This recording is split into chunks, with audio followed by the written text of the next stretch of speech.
Welcome to those in the Del Mar Center Hall, those on Zoom, and later on YouTube. My name is Linda McCabe. I am the chair of the Sea Ranch Forum. And traditionally, the Sea Ranch Forum has been the vehicle to do the candidates' forums. The Sea Ranch Forum started in August 6th, 1973, and has always been independent of the board of directors and the community manager. It is not an officially recognized committee of the Sea Ranch Association. The last couple of years, the candidates forum has been held by the election committee. This year, there was a little bit of drama, and we were asked to take over this responsibility today.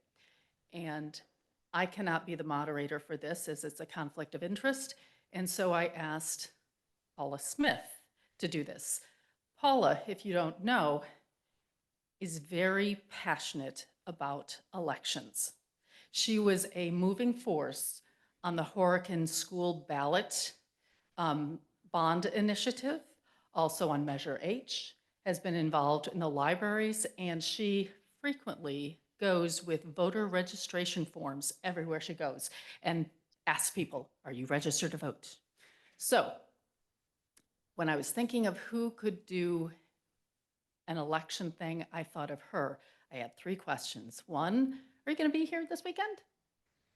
2, have you endorsed anyone this election cycle? And she said no. She had been to some coffees, but had not endorsed anyone. And 3, would she do this? And she agreed, and I'm going to let her take over now.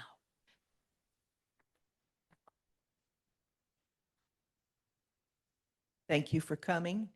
As I said before, my name is Paula Smith, and I will be running the forum today. Since Linda was wise enough to recuse herself, as she's married to Scott, she can yell at him at home. I have some announcements. This will not be the only forum. George Callis has been kind enough to hold another one.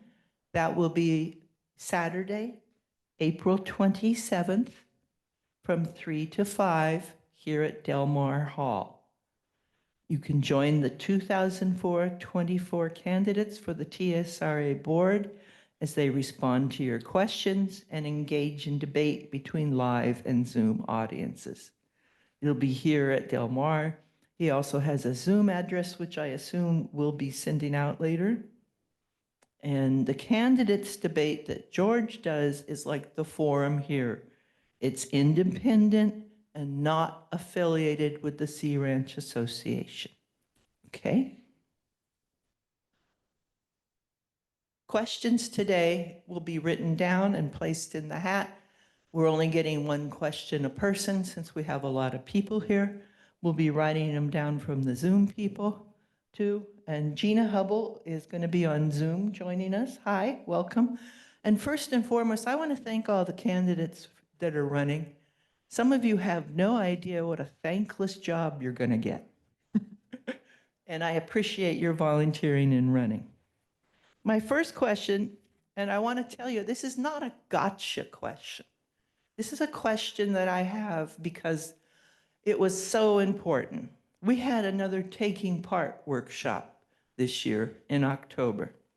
And I'd like to ask the candidates, bearing in mind that the White Barn could only hold 200 people, please raise your hand if you attended Taking Part.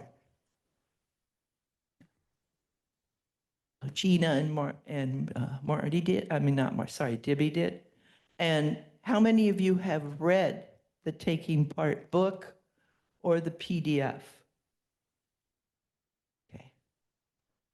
The reason I'm asking you that is because Taking Part speaks to the ethos of Sea Ranch. And it's about why we're here and what we do. And we have this book. It's available for you in the back, and it's free to all members. We also have this book put out by the Vision Committee, and that's the nuts and bolts. That's the how-to, where the doctors are, where the grocery stores are. So my first question to the candidates is, you have the heart and soul, you have the nuts and bolts, how are you going to merge them? And we'll start first with Alpha, and then we'll reverse it with the next question. So you're on, please, Mr. Manuel. Right here? Yeah, thank you. I'm sorry, you only have 2 minutes.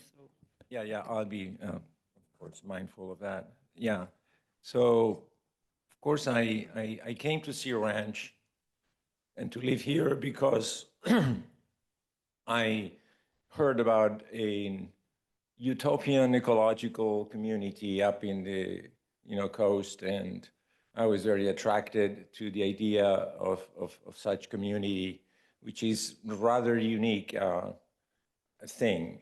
If you go around the world, I don't think you can find any functioning, such things. We call them now sustainable communities. I mean, the word ecotopia has given, to this more modern understanding. But, and as part of that whole concept, the most attractive to me was that Lawrence Halprin said, let's build a place where nature and not man dominates. And I think that considering what's happening these days in terms of climate change and the need we all have to reconnect with nature, to me, this was going to offer an amazing opportunity to practice that with a community of committed people, that have and share the same vision. Thank you. Mr. Bedichek? Yeah, so my wife Annie and I love Sea Ranch, and I want to help conserve what's good about it and fix whatever might need fixing. In particular, of course, I'd like to join the board to help it function well, and in doing that, serving Sea Ranchers well, and maybe even improve it. My plan, once elected, will be just listen to fellow board members, other Sea Ranchers, and the community manager, and the staff she leads. I'd just like to introduce myself a little bit here. A little bit about me. I just retired from being an executive at Ford Motor Company, where I worked on electronics for cars, especially the electric cars. And before that, I was a vice president and general manager at Intel, a senior director at Apple, a VP of engineering for several startups. I followed AMD, and before that, a postdoc at MIT. These roles have taught me a lot about how to listen, learn, collaborate, and explain. I found satisfaction in helping organize, motivate, and sometimes direct disparate groups to do good things. I have some direct experience with managing forests, a cell site, power systems, contracts, liability issues, home construction, and aviation. It's applicable to some of what the TSRA board deals with. However, I'm careful not to oversell these credentials, and I will listen, of course, to you, the Sea Ranchers, and to the experts TSRA may consult. Sometimes in business, government, and an organization like ours, one must deal with difficult personalities, divergent goals, and even unreconcilable worldviews.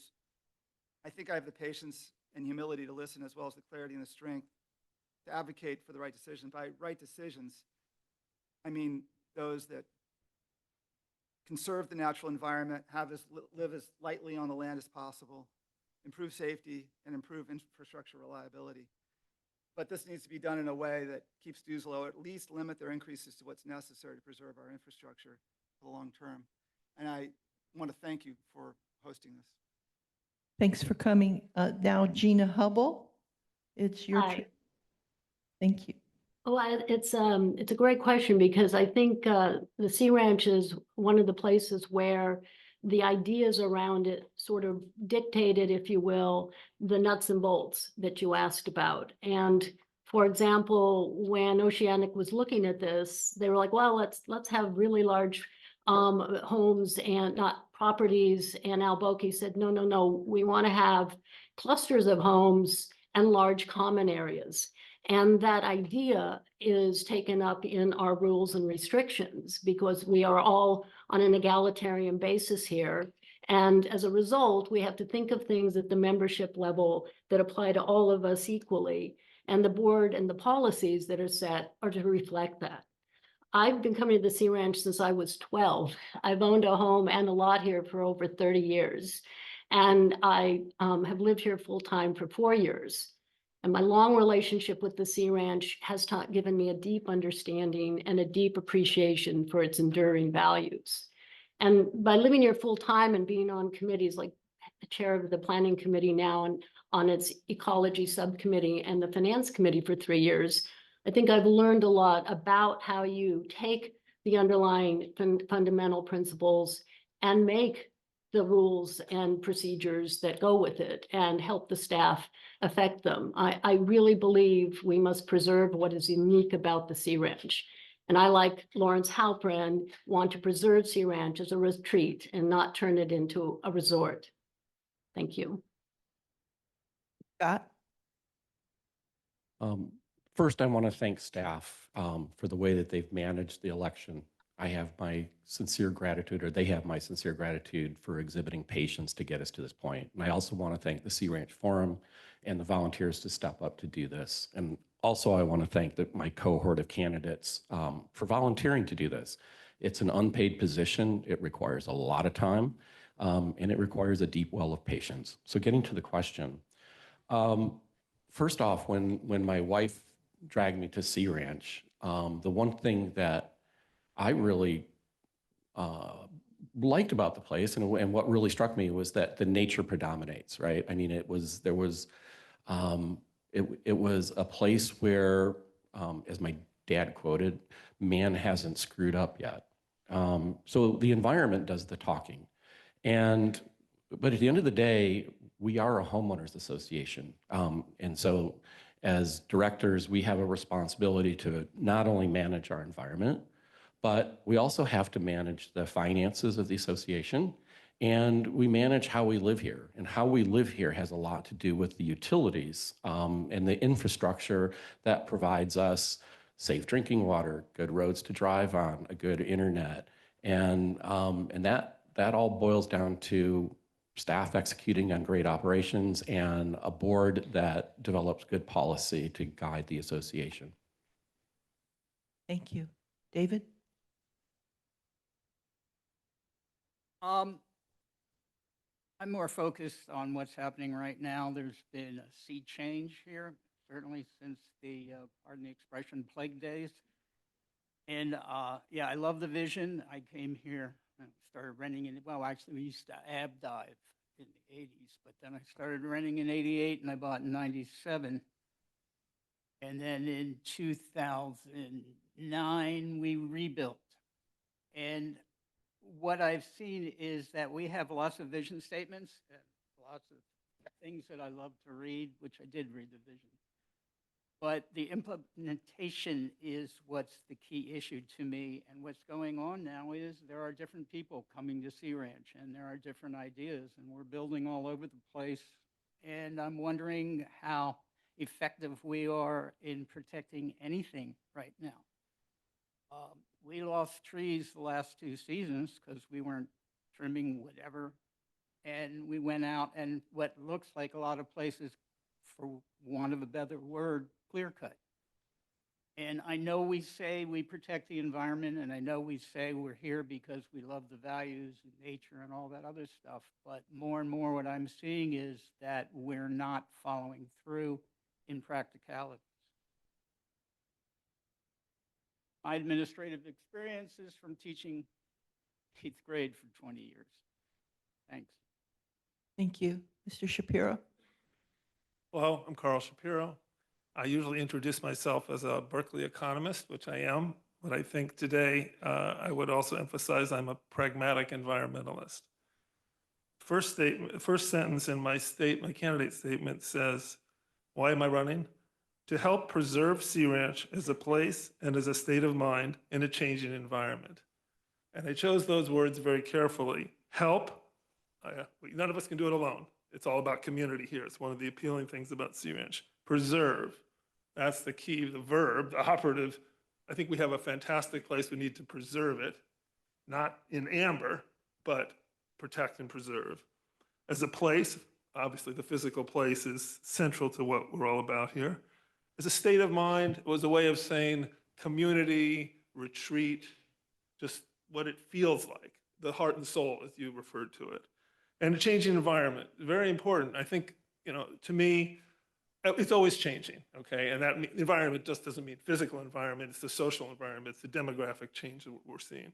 So I think that means being alert, looking ahead, dealing with urgent problems now as we see them, dealing with immediate problems before they become a crisis, and looking ahead. The board's role is going to be to look ahead and then let the managers and the staff implement and do the job. So in terms of values, I've been an environmentalist my whole life, but pragmatic. I'm a collaborative person. And in my statement describes, let me give, in the academic environment where I've worked in, it's all about committees, people doing things together. There's a lot of process at UC Berkeley, and I'm used to navigating that. My government experience also very much collaborative. So that's what I'm about. We'll get into more specifics. Thank you. Thank you. Dibby? Well, I'm Dibby Tyler. I'm a retread. Thank you, Paula, and all the rest of the people who helped resurrect and have this forum happen. I'm really happy about that. And, you know, we inherit the ethos. The developers handed that to us. And we make it real through the decisions of the board and the staff and individual sea ranchers in how they choose to live their lives. So I don't think there's any melding. I think it just happens. You know, that's the way it is. And you know, I've worked hard in several aspects of my career at Sea Ranch to try to make sure that people who buy houses at Sea Ranch understand what they're buying, because you're buying a lifestyle, you're buying a philosophy, a way of living that is different than other communities, and preserving that difference is important. And it matters that we get a match, that the people that are here are tuned in to that. And sometimes that's really hard to accomplish. And as we get more known and wealthier, it gets harder to accomplish that. We get people who come for a lot of reasons besides loving the community. And so I'm hoping, I'm a environmentalist in the broader sense of the term than we hear sometimes. I'm a community person. Thank you. Okay, thanks, Dibby. I should I have stuck to the some, script. I have some information for you that I neglected. The fire exits on this side. The bathrooms all across the hall. We also have an AED, which we will not be using, right? Okay. And now I'm going to draw another question. We'll do reverse alpha. Oh, we have some issues. The chat on the Zoom account was turned off and we cannot get it turned on. Please send questions by email to, I'm going to go real slow if you're listening at home, the Sea Ranch Forum, all run together, no capitals, correct? At gmail.com. I'll repeat that. You send your questions to the Sea Ranch Forum at gmail.com. We had a glitch. Don't you love tech?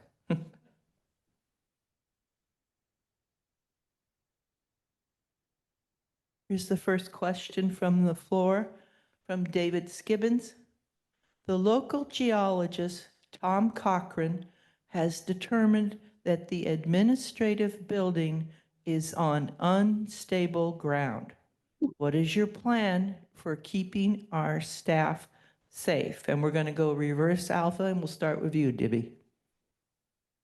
Well, eventually we're going to have to face the music in terms of the Sea Ranch office. It isn't just that it's right near the fault. It's not compliant with ADA requirements. The stairs are non-conforming to the current building codes. It has so many deficiencies and problems that it's kind of an embarrassment. And we're going to have to step up and figure out how to redo it or remove it or create a new office. And it's going to be expensive and painful. But sooner or later, we're going to have to do it. And I think sooner's better than later. Thank you. Next. Well, I would approach this the way I would approach other problems. I don't know the details about the fault, but I would take input in terms of how urgent is the problem. At UC Berkeley, we have lots of buildings that have needed seismic upgrades over the years, for example, and it can be very expensive. I don't know whether that's a possibility. I'd ask about that. The ADA is another question, access. Building a whole new building sounds pretty expensive. I've seen some numbers about that. So that sounds like something that I would want a lot of membership input on, whether the members want to pay for that as opposed to alternatives. I don't come with a view on that, not knowing how expensive it is, for example.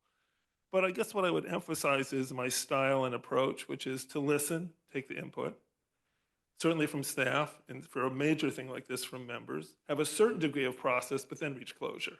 You can't keep going on and on about talking about it, okay? If it's an urgent problem, you address it quickly. I mean, this is a festering problem. It's been building for a long time, I know that.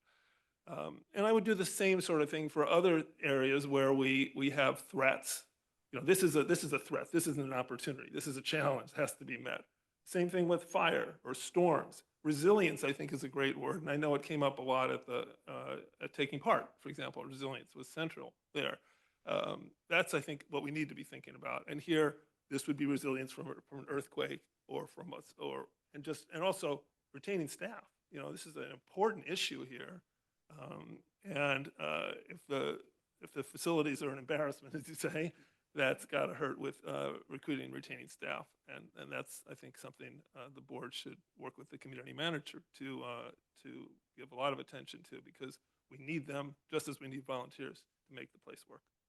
Thank you. David? I love being in the middle. Answers to the questions are obvious. I mean, if it was public school, what we would do is do another study. And I don't say that facetiously. You always do a backup to see what else we can do about it. But obviously, rebuilding infrastructure is a problem. How old is the building? And a lovely building. But we're going to need to deal with that one way or the other. And the issue is, of course, how much money is it going to cost? And how are we going to pay for it? We're going to pay for it because we're membership. So, you know, I can't say no, leave the building, but at the same time, I would seriously suggest we do another study and look at other issues other than just earthquake and figure out what would be the right long-term plan for all of our buildings. I repeat what everyone else has said. Scott? Thank you. We've known this for a while now. I mean, we've had multiple budget cycles where we have continued to kick the can down the road. We have not put money in to continue the work that was done by architectural firm to at least give us options. Yeah, so we keep kicking the can down the road. And as Dibby said, that building is an embarrassment. It is where we ask our staff to work, and it's not ADA compliant. It's a building that really we need serious consideration on what we're going to do with that. And then to put a finer point on this, that building is our focal point for disaster response. So if we have a disaster on the Sea Ranch, let's say a large earthquake, that building may not be standing anymore, and then we're in a world of hurt. So what my plan is to do what we should have been doing for the last several budget cycles and put money into the budget so that we can start a programming process so that we can understand what we need to do, what the scope of that is, and how we're going to execute it over time. It could be a phased approach, and then how we're going to pay for it. And it's not going to be all at once. It's going to be an expensive tab. It's going to be a lot of money. But we don't have to pay for it all in 1 year. It can be spread out, and there could possibly be some creative financing that we can do to get the building so that potentially we just lease it and pay for it over time. Thank you. Gina? Okay, thank you. It definitely is an issue, and as Scott said, it's been here for a long time. I think there are sort of three aspects of it. Sort of what is fundamental that is problematic with the building, and what should be changed or could be changed to improve it on a structural basis, and then what is sort of aesthetic or environmental for the employees and for the staff to make it a nice place to come to work. If you look at it at the earthquake risk level, I'm kind of going through this myself because California Earthquake Authority is changing what they will insure in terms of foundations. And my house was built in 1974 before you were subject to all the current foundation restrictions. And so I think that requires some level of expert advice as to how bad that is. And I think we should really, as the starting point, look at what consultants might say we have to do, what we should do, and then what could improve the environment for our staff. And, that requires budget allocations. If we have that understanding of the scope, the time frame, we can budget more effectively. And again, it doesn't have to be paid for day one, but we have to look at how we will fund it. What are the sources of that capital? Can we do different things to expand the capital base or the cash base, if you will, so that it doesn't all come from dues? But definitely we want a great place for our staff to work. That's what we need for everyone. Thank you. Manuel? Oh, I'm sorry. Oh, excuse me, Mr. Bedichek. Rob. I'm sorry. I was going to keep it short. Thank you for catching me. Sorry about that. No I am problem. not a perfect person. Well, let me first say I concur with what former people said, especially what Scott said. I think, deciding what kind of building to have is going to be hard work, and there's going to be a debate. But really, the hard part, the really tough nut, is the financing of it. And so I think it kind of starts with that. I'll say one other thing about that, which is my biggest worry, and maybe I'm not properly informed about this, is not that it's an earthquake fault. It's that there are enormous trees on the neighboring lot that's not a Sea Ranch lot that any next storm could crush that building. I don't want to be alarmist, but I think that's a much more immediate thing, and those are really expensive trees to take out. So I think that there's some short-term things that we need to do before we even get to the financing of the new building. So. Okay, now Manuel. Yeah, well, I'm going to take a different angle. I agree with a lot of what my colleagues have said. But I think I would start also by examining changes in the work culture these days, and then see the need for a large building in the first place to have our staff. So I believe that the staff is just critical to our success here. They are our peers, our equals, and I think about their life and how they run about their days is very important. Many companies these days are starting to thinking in the lines of building satellites and hubs and decentralized offices that allow employees to be closer to home, to sometimes get together, sometimes work from home, sometimes just combine all those things. So I would encourage people to just Google it up, because it's a very interesting reflection. So my take would be, yes, let's look at examining options, but let's first also look at it from the perspective of the people that work in there and how their life has changed since COVID, which is now irreversibly, in a different direction. And I'm running a company in the Bay Area, and we have worked along these lines of creating, small hubs that are making people very happy. So that would be my angle. Thank you.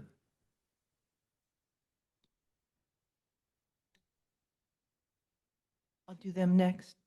This is from Chris During, and we'll start with you, Manuel. What other ideas would you propose to make the Sea Ranch Apartments, sometimes known as Burbank, a vital contributor to our community. Ideas to make Burbank. Okay. Yeah, well, I think that I mean, I've been part of the Burbank committee in the last couple of years. There's been a lot of conversation and work going around that. And I think that most people probably know that the company, which is a nonprofit, it's planning to open a new program that they have that instead of renting, they would allow the apartment residents to buy them, and this is called the owners program. So just to be clear, I think it's just not that Burbank is just selling these things out in the market. It's just opening up a program for low-income people to actually be able to be homeowners. And I think that is an excellent idea, and I think we've been talking about that. It's going to be a long process, and it would result in a combination of owners and renters. The community itself, the Burbank residents, which I know well because my native Spanish speaking has allowed me to build very close relationships there. They're very excited about that, and I think that bringing that whole community to be part of the Sea Ranch as full right residents that have access to our facilities, that are considered equal to us, I think would be an important part of building the diversity that we need in this place, and going with those changes, that culturally would also inform our decisions. So I think that definitely integrating Burbank more into the entire Sea Ranch, and helping them to achieve a good renovation project, and ideas to have them to become homeowners as well. Robert? Yeah, I visited Burbank yesterday, actually, had a long conversation with people there. It's a tough one. I think it's a little bit like the seismic problems with the main offices. There's a huge financing problem. The people that live there and the Burbank organization, or nonprofit, my take is that they don't have the money to be able to keep those houses fit. The houses have a lot of water problems and are degrading in the weather. So I think there's a more fundamental, I agree with what Manuel is saying, that they are a little bit of a separate group. And they're separated a little bit because they pay 10% of our dues. They don't have voting rights. They don't have the legal right to use our facilities, but we give that to them, which we could take away.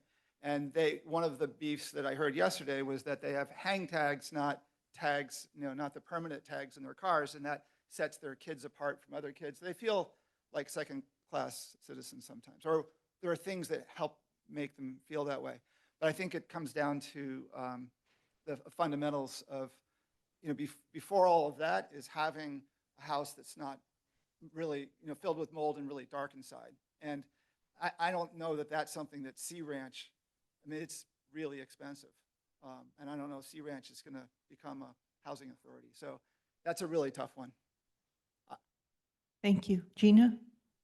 Oh, okay, thank you. The Burbank has obviously been part of our community since it was one of the agreements that the Sea Ranch made when the Bainville settlement came about, that the Sea Ranch would build 45 employee housing units, which now is more colloquially affordable housing.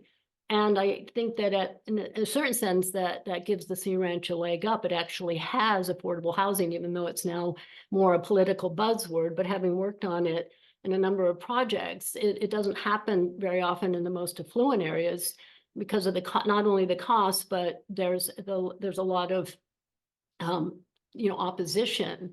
So, but in this case, Burbank, as you know, is managed by Burbank and is subject to Sonoma County. So we have less of a direct ability to affect things. And I know, as Manuel said, and Scott, the board has been, Scott hasn't said it, has been working to see if we can put the Sea Ranch and the residents in a better place.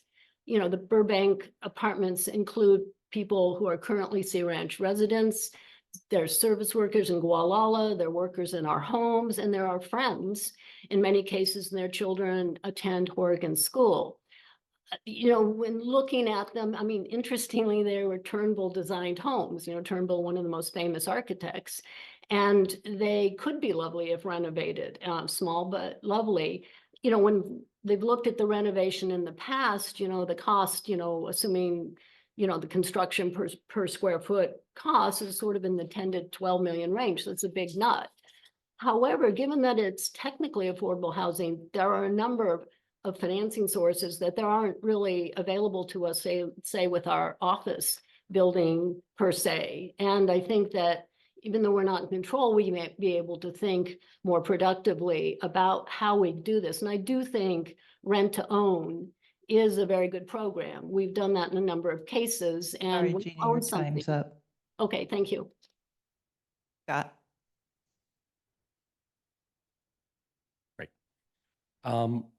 I served on the Burbank committee 20 some years ago, the first time I was on the board. And a lot of the issues that existed then still exist. I think the seismic change, and staying in the seismic bent, is going to be this shift which Burbank is trying to do to create affordable housing, which will move away from transient as in people having apartments and moving in and moving out, to home ownership. And I think that that's going to be a huge benefit, because people will feel more ownership in the community.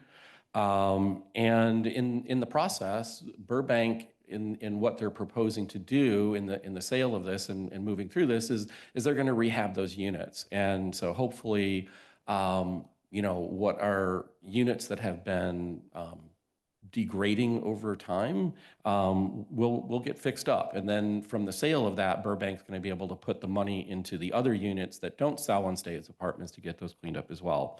So I think it's going to be a net benefit. I think there's some worries about how that'll play out, but I'm confident that we can navigate through that.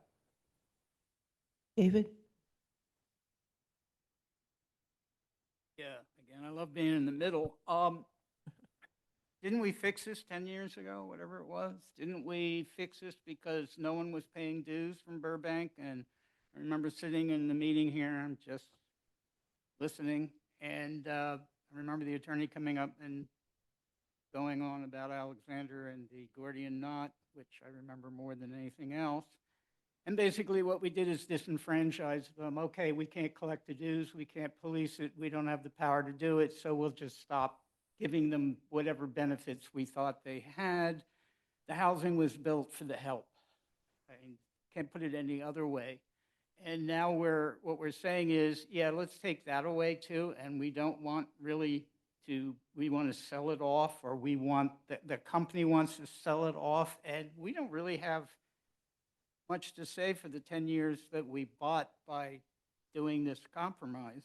And we're back where we started, which is, what do we do with it? If it's renting and it's not being kept up, then it's kind of a problem for everyone. And if we turn it into so-called inexpensive housing, we're going to lose why we had the buildings there to start with. I don't know. It hits me that this is what we do to ourselves. We push things down the line. We come up with papers on it. We come up with some decision, and it falls apart 5, 10 years later. Thank you. Carl?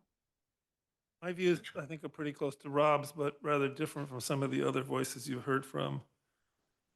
I come at this from, I guess my economist side is going to come through here now, which is, look, for people who qualify for this affordable housing, who are in that income range, it's extremely difficult for them to pay for the maintenance and all the other things that are required to live out here. Okay, that's a social issue. I am skeptical that the Sea Ranch Association should take on the solving that problem, okay? We should, of course, meet our obligations that derive back from the Bainville and having the Burbank units there. So I'm very concerned, actually. Ownership sounds great. Yeah, we own. That's good. Did a lot of work on the housing crisis in the Great Recession, and ownership does not work out very well when it doesn't match with income, okay? And particularly when you've got the high maintenance costs here. So if people have the resources to buy their homes and maintain them and pay the dues and all the things, really maintaining because the dues are low, great. Not for me to say whether they should do that or rent.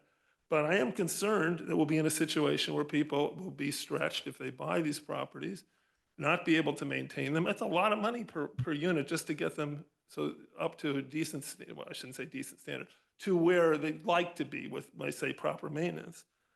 I just think we're asking for a lot of trouble if we end up with people who own homes here who are, and it's not good for them either, okay? Again, I'm not being paternalistic about it. I'm just trying to look ahead to what's realistic. So I think this is a tough nut, and I agree with Rob on that. And I think we should tread very carefully and be wary of Burbank stepping out of the role they've been serving. Thank you. Dibby? Wow, in my previous 2 terms on the board, I spent 6 years dealing with Burbank. And at that time, after I was off the board, they finally reached a resolution which lowered the dues for Burbank in order to allow Burbank to put some money into rehabbing the units. And I think the real dilemma right now is that hasn't happened. Burbank has gotten the reduced dues, and they go up on a formula that their dues are way, way lower than ours. The members, the people that live there don't pay the dues. The Burbank Corporation pays the dues.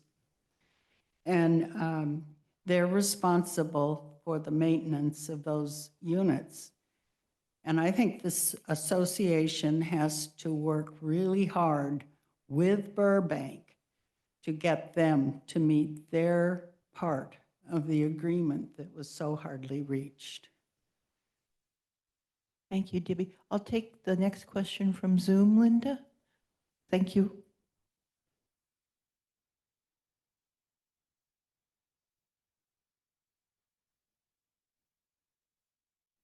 This is from Diane Hitchwa. How do you propose we plan for changing climate?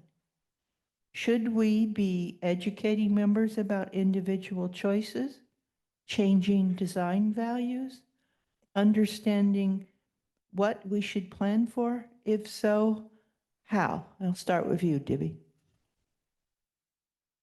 Sometimes I'd like to be in the middle.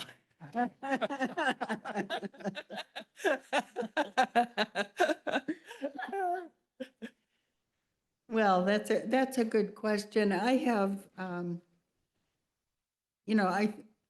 one of the smaller things probably that I think we should be doing is re-looking at the erosion studies of our bluff that have been done. It's probably 20 years ago now. We've had a lot of storms and a lot of erosion since then.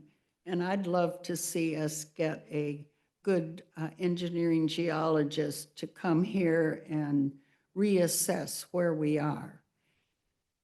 We've already had to move the Bluff Trail in the north part of Sea Ranch, the public access part, onto Commons, where because of erosion problems. And it's just been a long time with a lot of climate, a lot of storms, severe storms, that I think it's time to take another look at that. We may have to plan for some retreat from the bluff. I hope not, but we don't really know. Otherwise, I think we're very lucky. I don't think we're going to be impacted as badly as many, many communities further south of us. I was reading an article the other day that seemed to imply that the Northwest or the northern part of the country is going to be a place where people will be moving to avoid the impacts of climate change. And all of us need to do our part as individuals. And so education is definitely part of it. That's, stop. Thank you. Carl? It's the first I've heard about this climate change issue.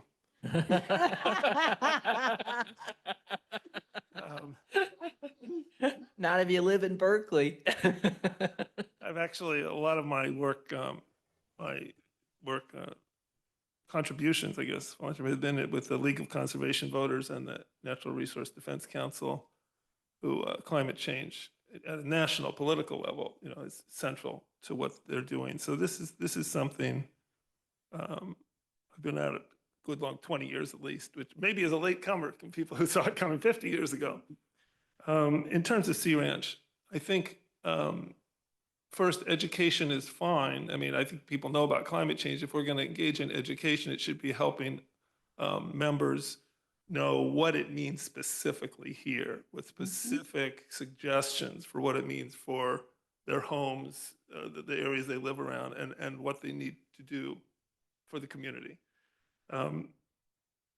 More generally, I think certainly design, we should be open to lots of design changes, maybe new materials, things that just whatever is more resilient and is going to make sense. Look, what are the big issues? The big things are fire and storms, right? So, fire has a whole bunch of implications in terms of forest and in terms of building materials, zone zero rules, for example. Okay, so all that, the association to be helping members comply and get ahead of this thing. Insurance is another issue. I think there's things we can do because the people are, having their insurance not renewed, and that's I know that people have looked at that. And then storms, I think resilience certainly has to mean looking at trees that are dangerous and other hazards. And if that means we need to spend some more money for 1 year, 2 years, 5 years to reflect the greater risk we now face, then I would support that. David?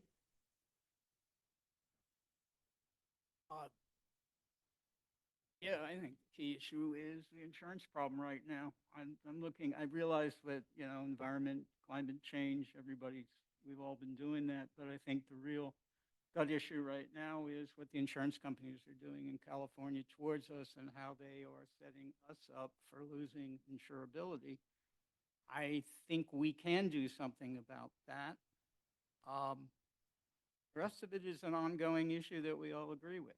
I don't think it's really a combative question. I think we all know that we are all at risk. We've been watching the trees fall down the last 2 years, and the various changes in climate are going to be very interesting. And should we enforce a new set of rules to force new people who are building their houses to do something different? I don't know. Actually, I don't think so. I'm done.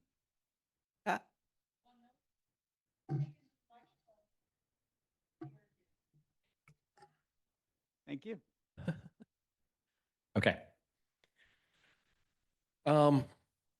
Membership and the association have a part to play in this. As I put in my first statement, I sat in at a NOAA conference back in 2021, and it was kind of a bad news kind of presentation. What they stated was, we're going to experience larger storms with a lot more rain and much higher winds than we've experienced in California coast, which I was like, oh, great, more rain. That means more water. But there's a bad part to that. What they're saying is all that rain is going to come at once. We're going to get these atmospheric rivers. The water is going to come in huge deluges and then all run away before we get a chance to capture it. The wind is the bad part. We got to see that in 2023, right? We had 2 Category 3 hurricanes, the bomb cyclones that hit in basically a couple of days. And we saw about 1,500 trees come down. So we're kind of witnessing now an aging tree population and climate change all hitting us at once. Staff has gone out and take a look at trees that could threaten homes. And from the estimates that we've gotten is there's probably between 1,000 and 1,500 trees that are going to have to be taken out over the next several years. If anybody knows how much it costs to have a tree removed, it's a lot of money. So I think we need to really start defining resiliency and identify our vulnerabilities and figure out a prioritization of how we're going to deal with this, because it's coming at us, and it's coming at us like a freight train. Thank you. Gina? Gina, we can't hear you. Quiet, sorry. She's on mute. Sorry, I muted it, something, a noise was happening. I do think that obviously we should be looking at climate change as we have been, and I do think education is important, because I think, at least some people I've talked to on the, being on the planning committee and the ecology subcommittee, is it's a broad brush. You know, here's climate change, it's creating these problems, all these problems, but also working on the hedgerow working group.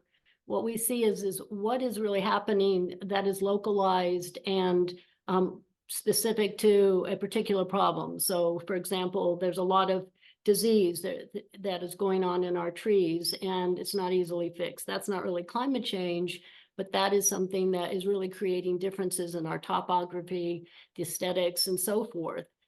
So I do think being able to explain, and we've talked about climate change or environmental change workshops as a way of educating the membership. So we know what specifically we're trying to be proactive about, how we're trying to identify problems that we might be able to fix and become more resilient and have our whole community be more sustainable. So I think that part of that is certainly, how do we look at the design of the homes?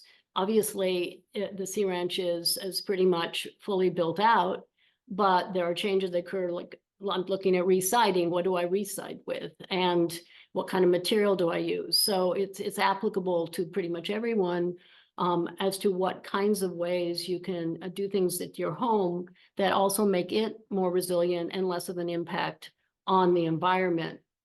And I think how much, spending do we need to do on it? This is, again, another place where we probably don't want to be totally reactive, but we want to be proactive.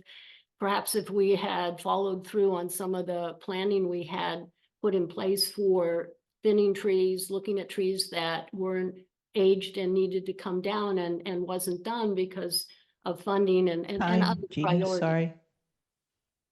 Robert? Well, I concur very much with what Gina just said about being proactive about forests. I've managed some forests for almost 40 years, and getting a good forestry plan and sticking with it and reevaluating it is really key. I think Sea Ranch has already adapted a little bit, of course, to climate change with a greater willingness to cut trees, because we experience what happens when we have a lot of trees that start at the same time that grow up to be old and then have heavy winds hit. So I think there's been a change in willingness to cut. And I think also individuals, when they have the money, buy backup generators and power systems. I think that's a little unfortunate. It's kind of unequal. Like if you have the money to buy a power backup system, then you kind of don't mind when PG&E goes out so much. I'd love for us to see if we can work with PG&E or come up with something to increase the reliability of our power systems. And that's something that I've worked on personally and professionally. So I've some expertise that bears on that. Of course, I wouldn't want to do it with any significant expense to Sea Ranch. I'm hoping that it's a collaboration with PG&E, not building our own power utility, but I actually live in a town, my other house is in Palo Alto, and we have our own power utility and it works really well. But that's something that people could do, towns could do 100 years ago. I don't think it's possible to do that today. So I think DCM could also have a role in encouraging homeowners to look at the future, like anticipate the way the climate's going to change, and power and reliability to make different decisions when they're building. But I shy away from trying to supplement Title 24. Like California, we have Title 24 of the building codes to get people to build houses the right way, and I don't want to supersede that. Thanks. Thank you. Manuel? Yeah, well, then that's quite the question, Diane. So I would approach it from two different angles, from the top and from the bottom.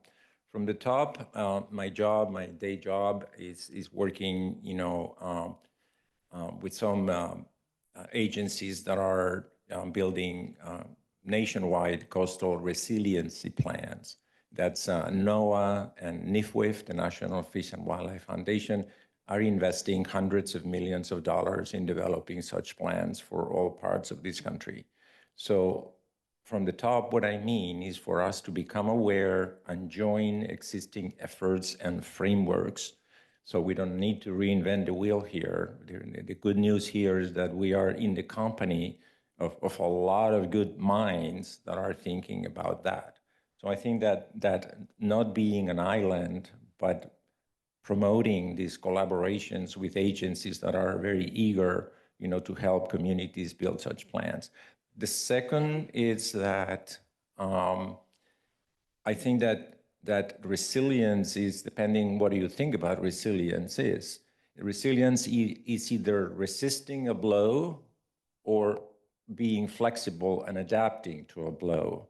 And I think that the conclusion to these agencies working is that we need to build nature-based infrastructures, is playing with nature and using landscapes that help absorb the impacts of floods or other, forms of, so it's just being smart, because we're not gonna build a wall on the bluff, right, to protect us from a tsunami, right? So, and then from the bottom, it's education. I think, Diane, you're totally right. I think a program of education and it helps people start listening more to nature. Time, Manuel, sorry. Gonna pull another question from the hat. We'll start with Dibby. No. No? Okay. Not my turn. Yeah, it's maybe. Sorry. Had enough questions already, Dib? Okay. Start with David. Start in the middle now.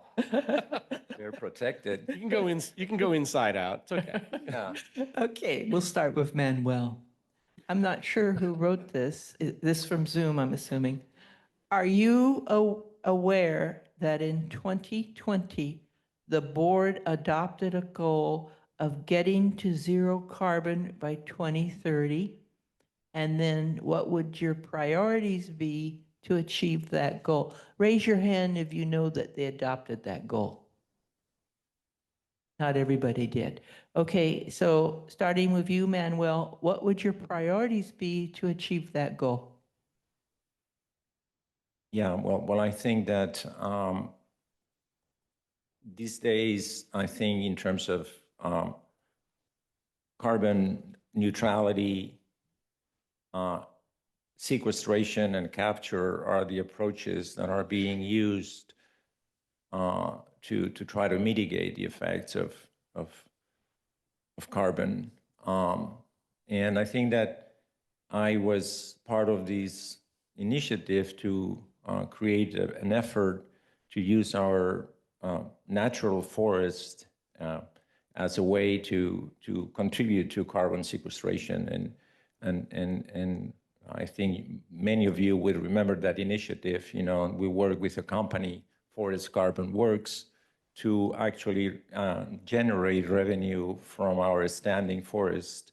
And it was a very lengthy process, and eventually it was voted down. And so, but I think to continue promoting, not only the protection of our natural forests, but also to think about how we're going to replace all the pine plantations is essential.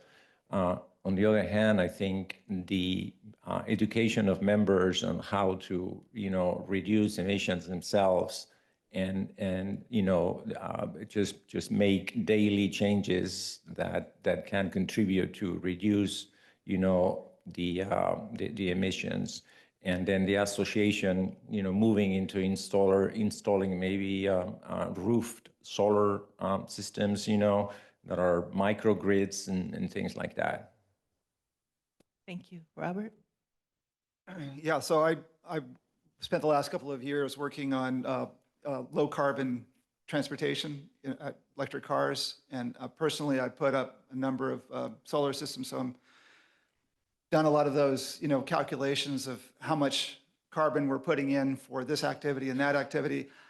I am a little skeptical about hard goals like saying we're going to be carbon neutral by a certain date, because what I see, and this happens in various fields, people come up with schemes that are well intended, but they turn into what we call greenwashing, which is to have a story about how they're making no impact with their carbon, but they actually still are. So I think some of those mandates or goals can backfire, and they can backfire in a lot of different ways. And I've been watching this with electric cars for the last couple of years.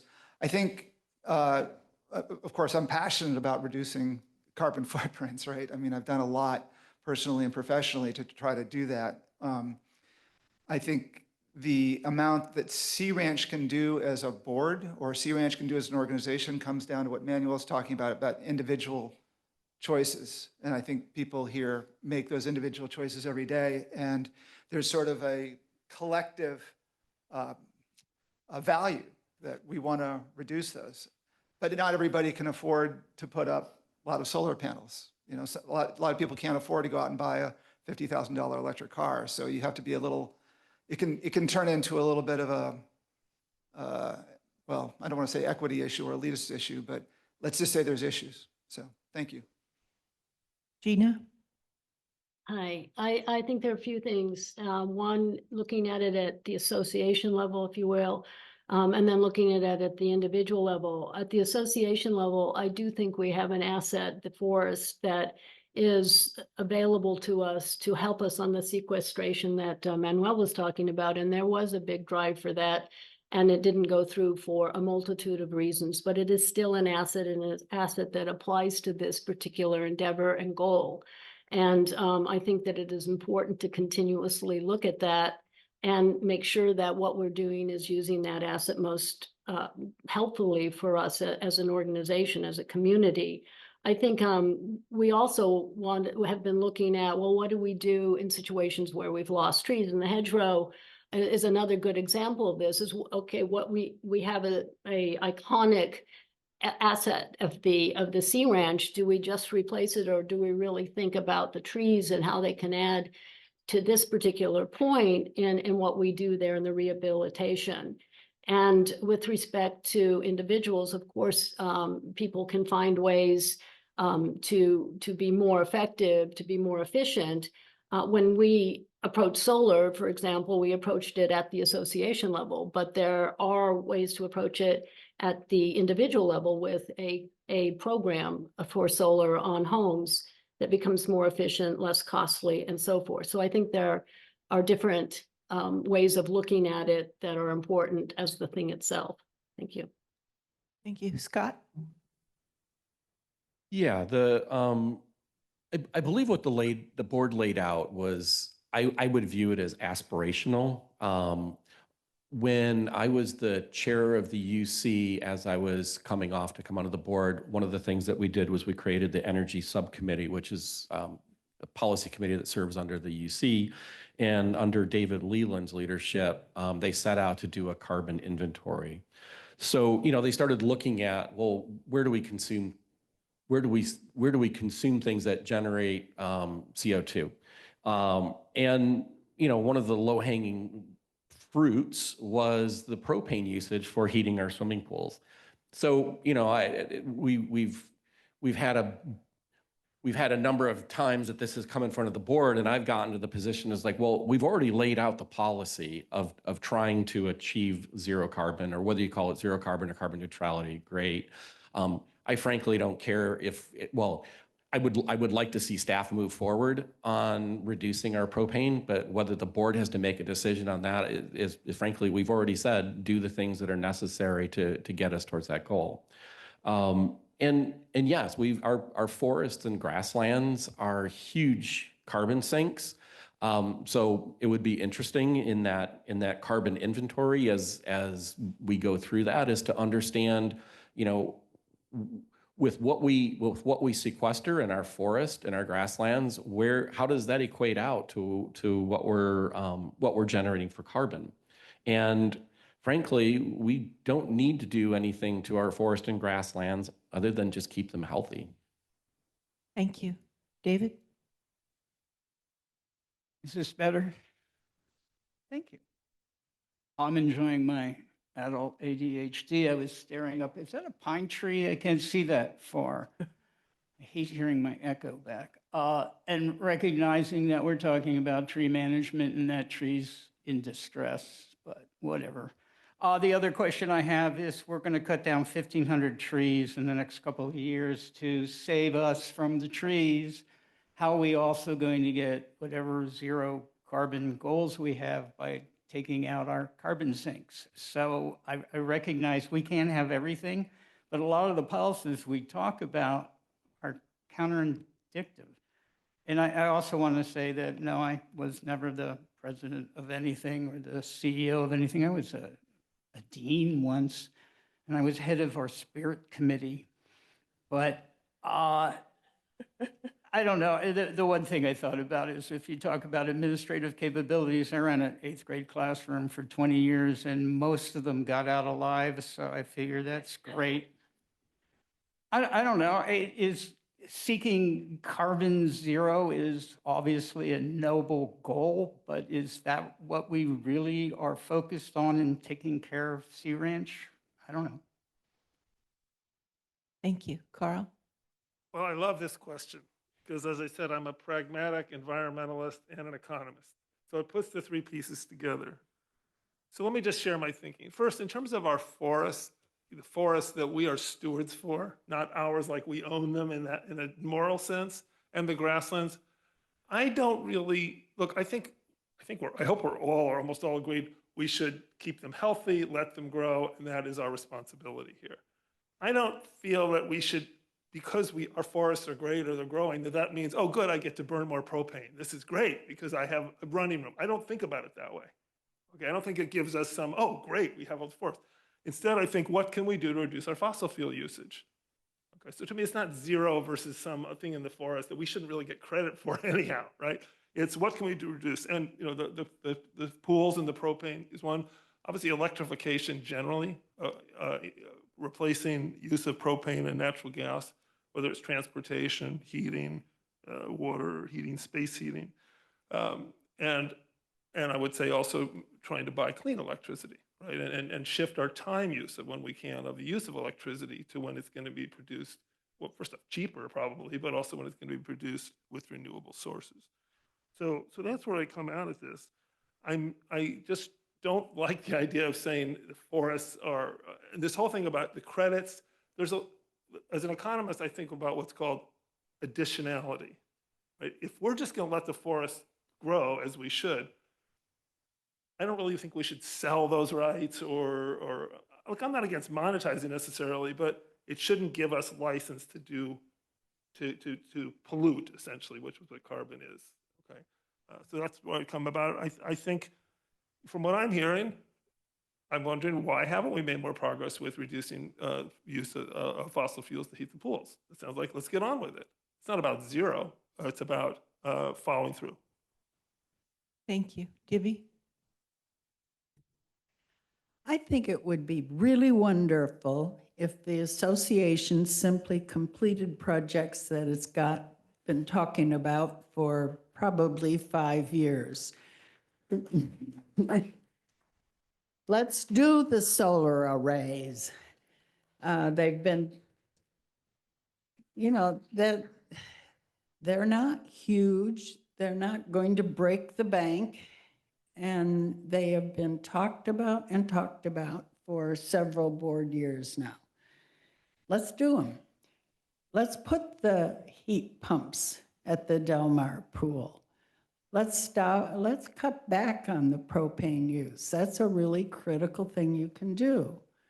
And then we can encourage people to go more electric in their houses. I think the state is going to require changes in the building code that emphasize building electric rather than other sources. And each one of us has some responsibility. I've been driving a hybrid car since 2004. And I figure, well, that doesn't allow me to pollute in other ways, but it's my little contribution, and I love my car. So it's a win all the way around. That's all. Thank you. Now I can start with you again, right, Dibby? Yes. All right, this is from Sarah Lautenbach. What are the top key characteristics, behaviors of a board member? I'd like to think I was a pretty good board member when I served before. And I think the best characteristics are being prepared, doing the work, showing up with having studied the agenda and read the material and having thought it through. And probably most important, well, no, not most important, but being a good listener helps a lot. As I said in my first statement, I can disagree without being disagreeable. I think that's important. But maybe the most important of all is a sense of humor. I had fun when I was on the board, and I couldn't possibly sign up to do it again at my age if I had not had a good time. Carl? I think it's being collaborative, really, being a team player. And this is, I detail in my first statement about how I've done a lot of that in my career. So I think much of what Dibby said, listening, hard work. There's been tensions lately, I've heard tell. And so I think not being rigid. I would say flexibility is another thing that's quite important. Listen, adjust, and say, look, I'd like A, but somebody wants F. Maybe we'll compromise on C or D. Okay, so that's what I mean by collaborative is both listening and showing flexibility and adjusting as you learn. Okay, the collaborative process that I've been in, the people who cause trouble, I'll say, or make it hard at work, are the ones who come in with a view and they're just going to keep pushing that view. Okay, look, maybe they'll convince the other people. Okay, then they'll get there. But if they don't, you eventually have to bend. You have to adjust, even if you don't agree. Hence, not being disagreeable. So I'm with you on that. And I've done a lot of this in my career.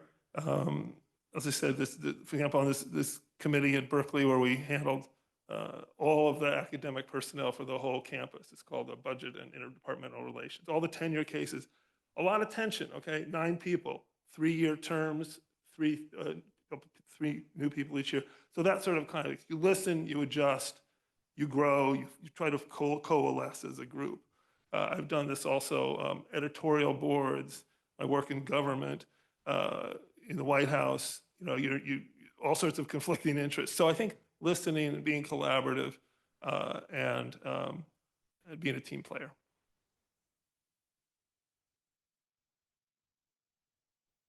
David?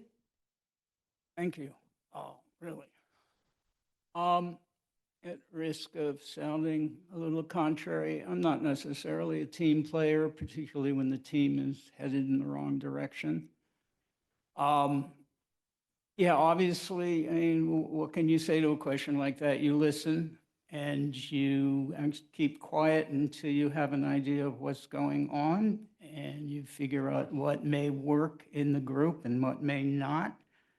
But my key issue would be listening to what's going on with the individual homeowners, which is the frustration a lot of people I talk to have been having recently, is that the board is non-responsive to individual issues. Thank you. Scott? Well, some of the points that Dibby mentioned, I will certainly agree with. Be prepared. Show up for meetings that you've done the homework, that you've asked questions of people that might have background on topics that have come up that they've worked on before. Listen, talk less, listen more. I find you learn a lot about things and a lot about people by letting them talk and listening. Being flexible, willing to change your mind in the face of conflicting information to what you thought. Engage with the membership. We are an active community, and people want to express their opinions, and listen to them, engage with them. When topics come up to the board that you have deep experience on, provide the leadership. Take that issue and run with it. Probably one of the most important things is understanding that authority comes from the entire board and not from a single director. Thank you. Gina? Yes, well, this is probably where Dibby was lucky to be first. So to try not to be too repetitive, I think that really having the time to devote to board matters and being able, as people have said, to do the research, to understand them, is really critical to being, I think, a board member. Balancing, bringing your personal and professional experience to the table, but not letting it drive your view particularly.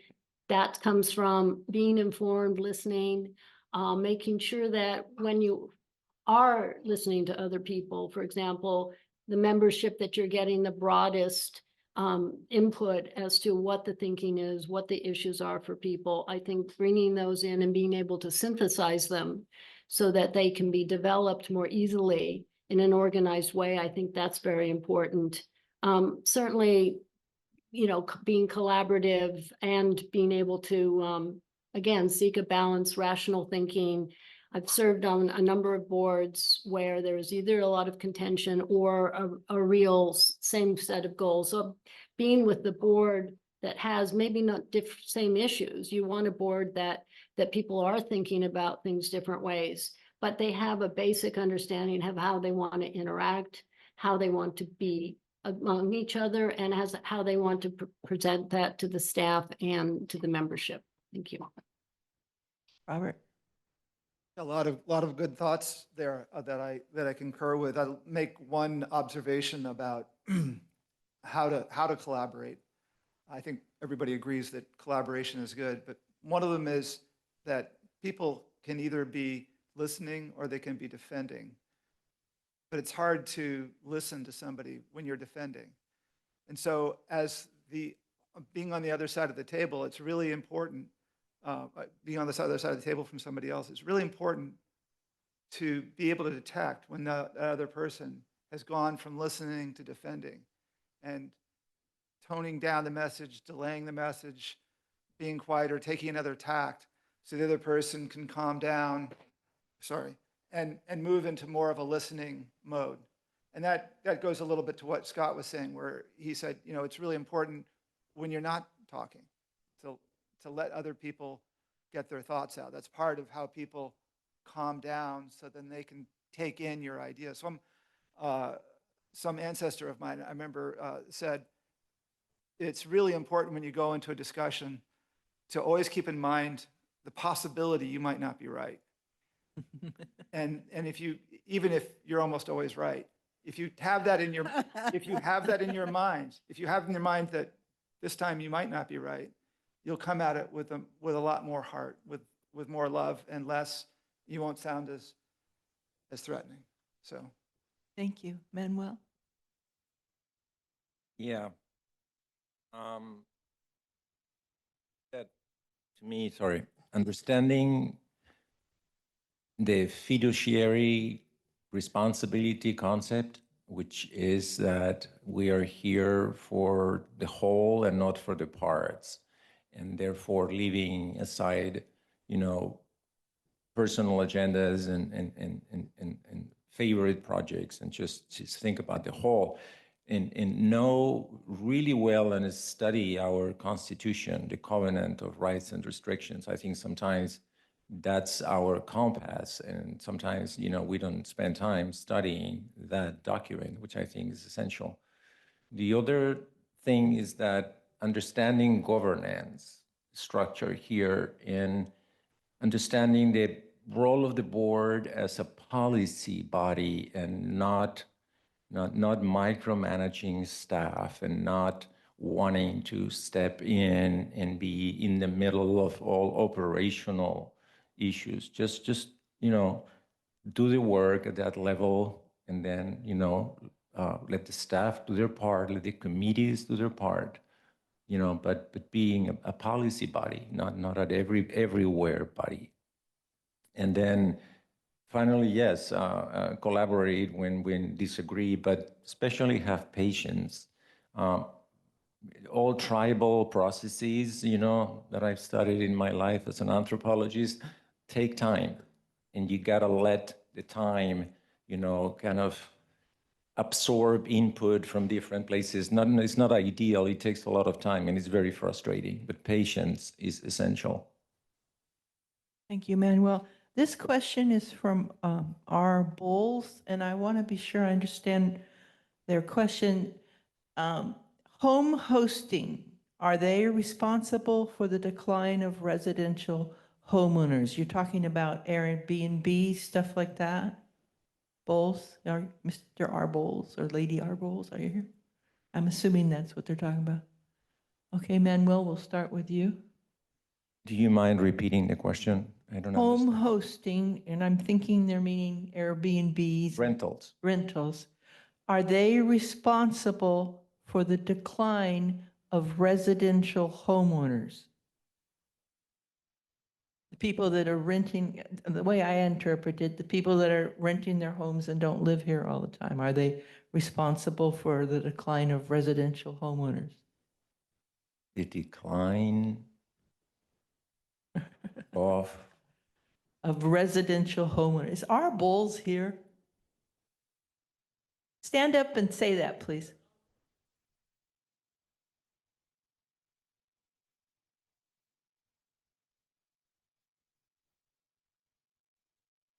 Okay, let me repeat that. The number of residents that are here full-time, are they being ousted by people renting? Is that what your question is?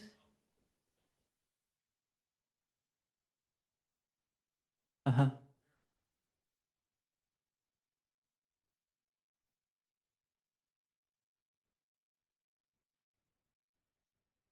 Okay, so is that clear, Manuel, and the rest of the board? Okay, Is that like, do we like rentals? yeah, there you go. Yes.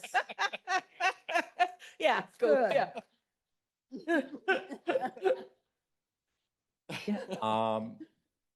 Yeah, I mean, they always been part of Sea Ranch. I think that this was never founded as a community of full-time people. It was always like a second little home there, 1,300 square feet.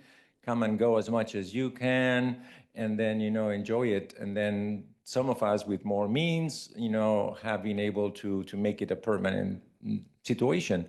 But I think that a well-regulated sea ranch rental program is very important. It can generate revenue if we pay attention to the percentages of, money that should go into our coffers, as well as, the people, renting their homes.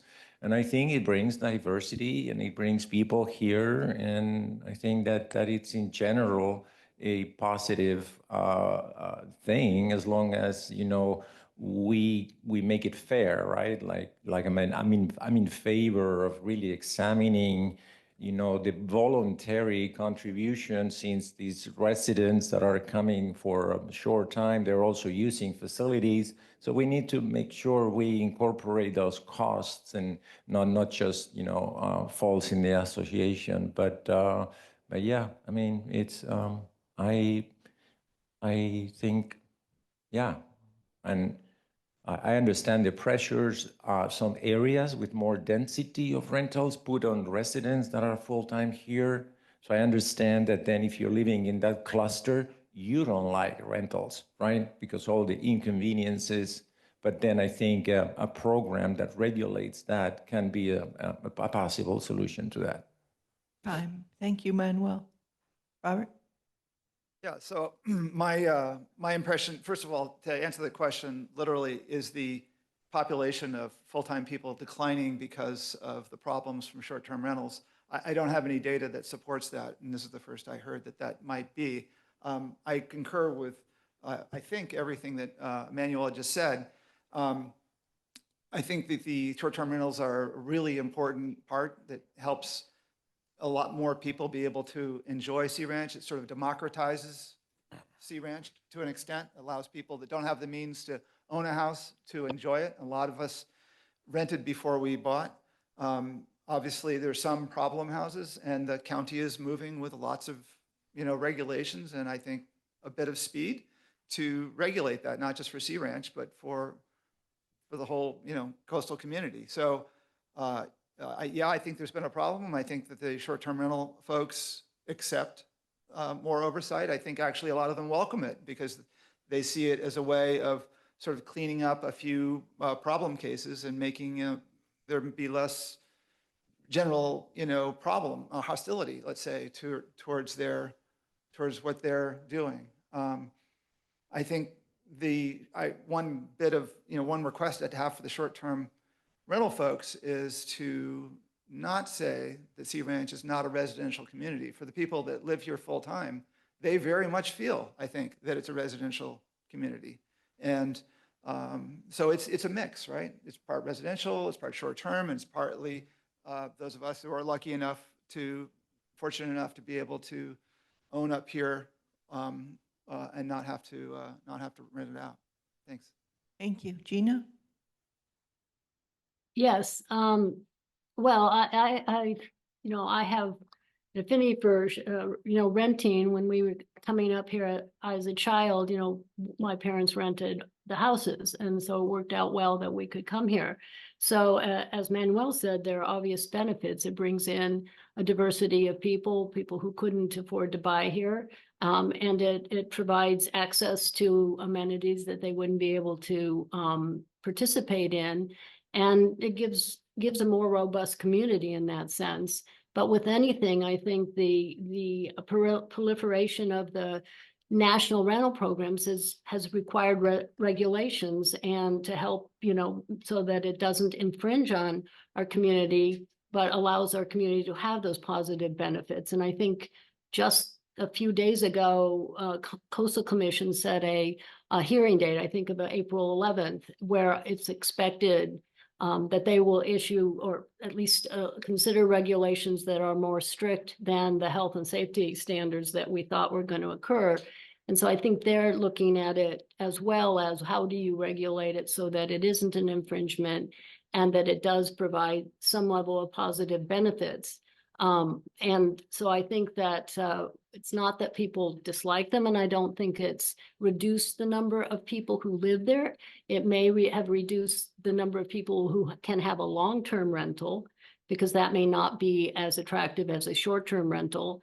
But this has always been a community, a residential community, certainly, of people who live here full-time and people who don't live here full-time, and people who have needed or wanted to rent their homes. I think it gets more unclear where someone is just having a home, owning a home to rent it out as opposed to part-time. Thank you. Scott?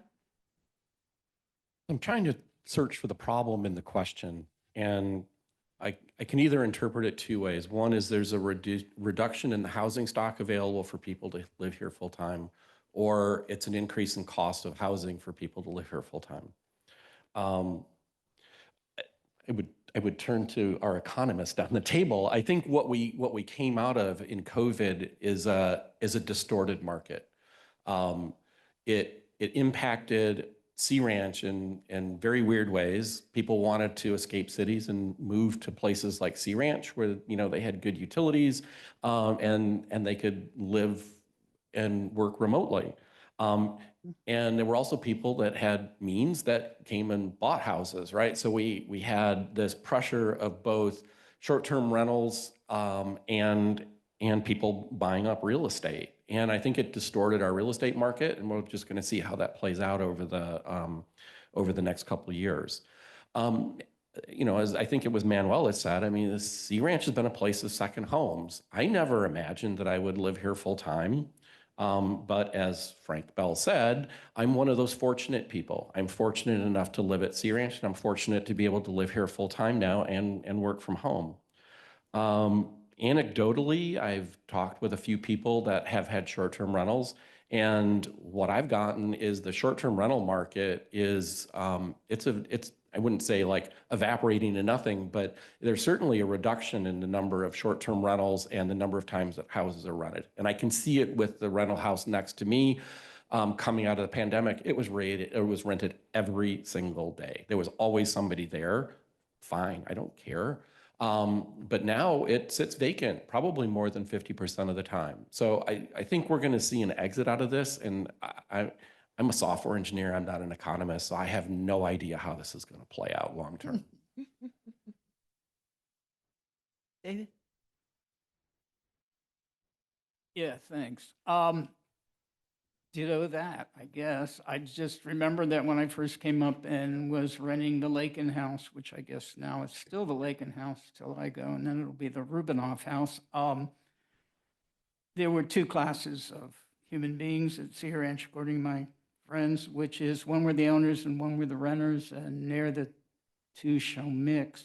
But I can't see there being much of a problem, except specifically sometimes renters don't behave well, and there needs to be a mechanism where we can address that quickly rather than slowly. That's the way Sea Ranch has always been. I think we encourage renters. I think most people who own now were renters. That's what happened with me. I can see that things change, particularly during the plague, and they're probably changing back. And I have nothing else to add except, yeah, I agree with everybody else. Thanks. Carl? I think Put on your econ hat. the pressure's on. Okay. I think there are two elements to the question that I would pull apart. One is the short-term rental and how to regulate or handle, and the other is demographic change and the number of full-time people here. On short-term rental, I think there's agreement. I mean, it's a central part of what Sea Ranch is and has always been, and we could go on about all the benefits. It needs to be regulated. I think it seems to me we've made progress on that in terms of if there's people who are behaving badly, there's a quicker means of dealing with it. I mean, I know from personal experience, if somebody's next door making a lot of noise, if you just sit there and stew in that, that's irritating, right? So you have to have a way to be able to address it. And I think that's working pretty well. If it's not working well, we should work more on it. It doesn't seem too hard. I think we've made progress. And I should say, whether it's a renter or a guest of an owner who's not paying, who's making trouble, it's the same, right? We should have a way of handling these sort of, and it's a tiny fraction of it, right? So to paint the brush that's short-term rental is a problem because of those small numbers, but I don't accept that. You regulate it, you deal with it. Okay. I would rather have more autonomy for the Sea Ranch in terms of how we regulate short-term rentals, but we of course have to follow what the Coastal Commission says, so we will. The second thing is quite different. Demographic change, are there small, and that goes to a deeper question of the community. And I think a lot has happened since the pandemic with people wanting to get away, all the things that have been mentioned. And that, I think, is something the board needs to tend to, and I think they have been. I'm not saying it's neglected. How do we maintain and protect what we've got in terms of community with changing demographics? That's going to keep happening. That's going to ongoing change. It's not really related particularly to short-term rentals. It's a deeper change, I think. Thank you. Dibby? Um, I was a renter here for 10 years before I bought, and I think like most people, I came to Sea Ranch after a period of renting. Rental houses are a part of Sea Ranch. I'm also a city planner, and as a city planner, I do demographics, and for the last 20 years, I've done the demographics for Sea Ranch. There's no evidence that I've seen that the number of permanent residents is going down. So, you know, I don't know that we have a problem. The way in which houses are rented has changed, and maybe that's changing. But I was very gratified with the work of the rental task force that required that people register their rental houses, that they provide a local contact that could be reached in event there's any problem. And I think we need to see how this plays out and whether we've solved the problem. I think it may not be a problem. And as other people pointed out, we're in a period of change. The pandemic changed everything. And coming out of it, it's still a little uncertain where we're going to land. So, thank you. Thank you. The next question is from Nancy Whipple. How would you try to keep future dues under control? You're up, Dibby. We have a very complicated and lengthy budget process. And I think you look carefully at where you are. I am not a zero-based budget person. I think you look at where we are, what we need, and make some really hard judgments. Budgeting is hard, and it always involves not doing some things we really need to do and making sometimes very controversial judgments of what you go ahead with. But I do it carefully, and I do it with as much information as I can possibly get. Carl? Well, I'm going to take the question literally, Nancy. How do you keep dues in control? You look carefully year to year and you adjust as needed. So that if some expenses are ballooning that you didn't expect, you look on ways to adjust so that you don't have to increase the dues significantly. There are a lot of things, seem to me, that we need that are long-term investments. You know, taking down some trees, that's a long-term investment, actually, right? We have years of benefit that comes from that. Infrastructure issues generally. So I think there's a question, we don't want to be stingy on things that we need to do for the long term. And so it's a question about how to finance them with dues that are acceptable and manageable to the members. I think a lot of input from members is important here too, because there's quite a variety, right? I think there's members who are on fixed budget, and really it's a real harder for them if the dues go up. Others not so, I think. So I think input and flexibility, and having an economist on the board would be good too. Thanks. David. Just the joke. Pay attention. I don't know. I mean, I was involved in a lot of back and forth on dues. 20 years ago, 15 years ago, we were complaining when they were breaching 2,000 a year, whatever. And now they're 4,000 a year. And how do we stop dues creep? And I'm thinking of the things we were just discussing now, something in getting involved with Burbank, going solar and whatever electric, though electric is incredibly expensive and not reliable. We need to rebuild an infrastructure. the fences came down. We need tree management, which our failure to do adequately obviously led to horrible tree problems, and probably we need a new building or two or three. So we can't ask to have all these things done and then turn around and say, but the budget needs to be cut and we need to lower our dues, though I vote for lowering our dues every time. So you can't have both. We can't have both. Oh. Scott? So first off, we have to define what it means to keep the dues under control.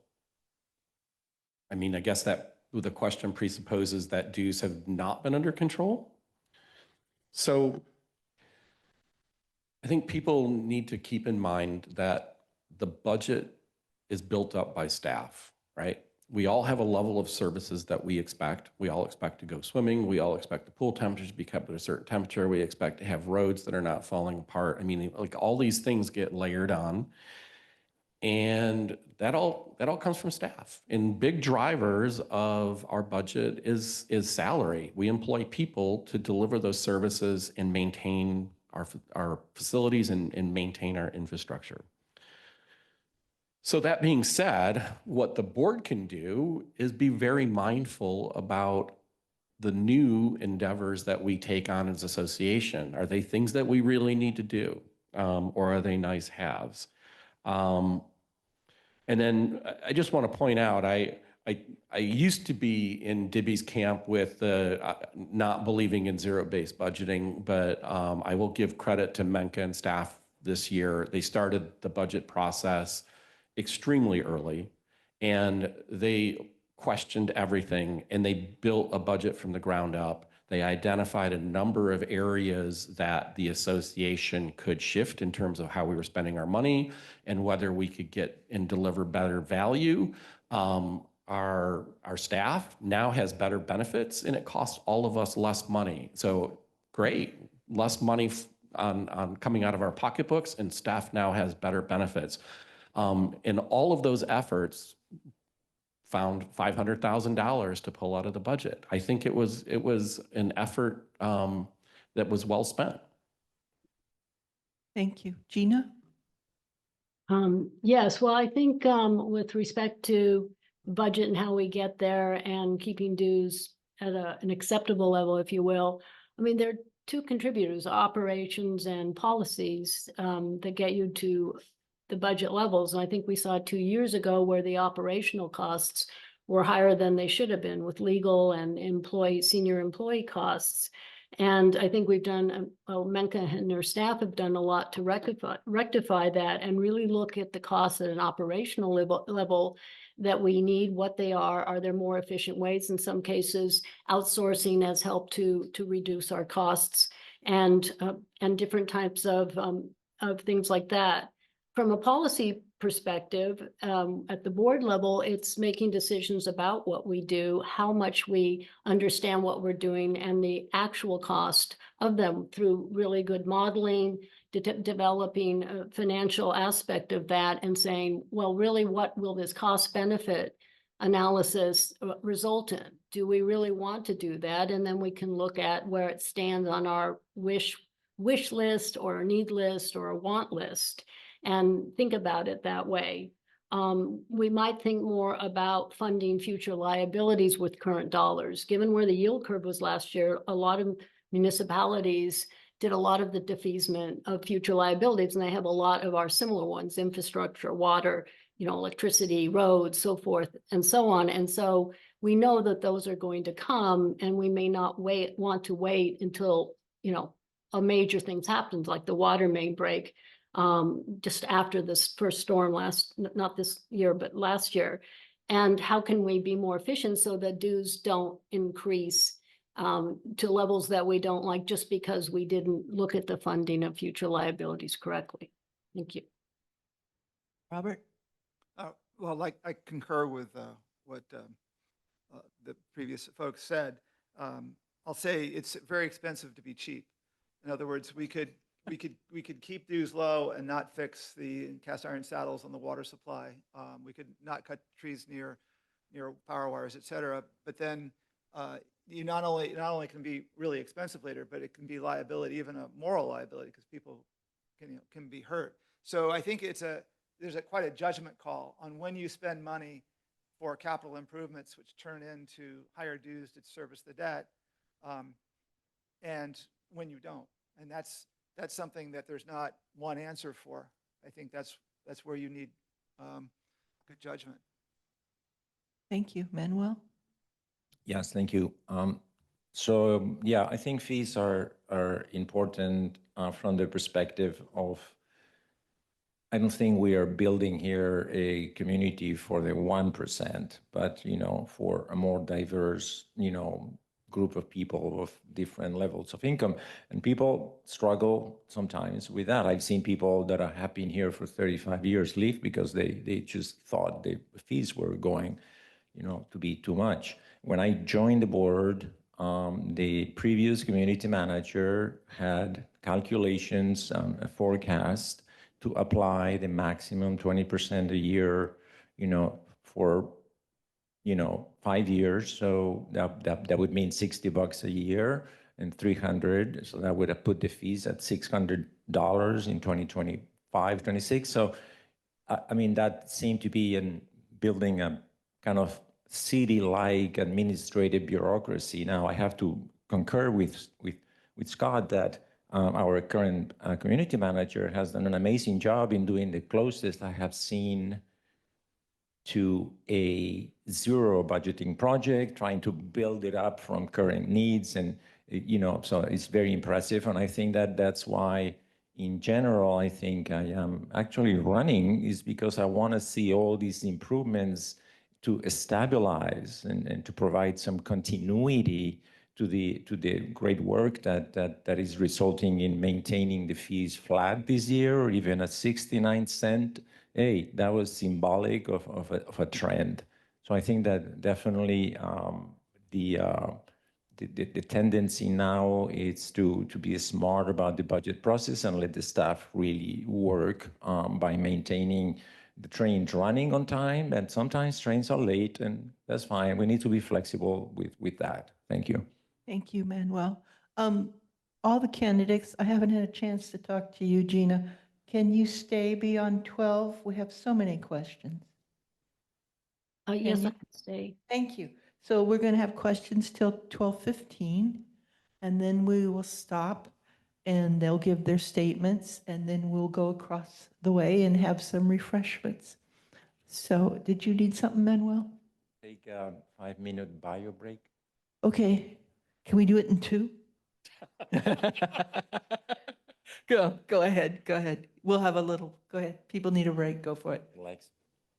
Thank you for coming back.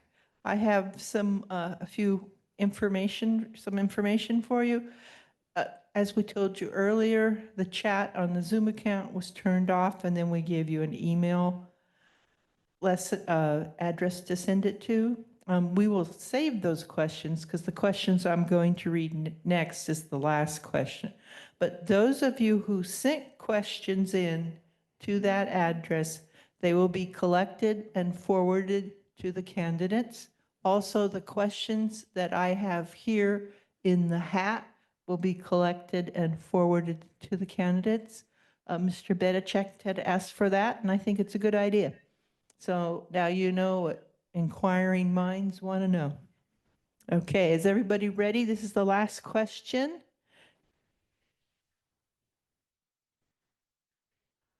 Okay, for those of you who are on Zoom, Zoom isn't working, surprise.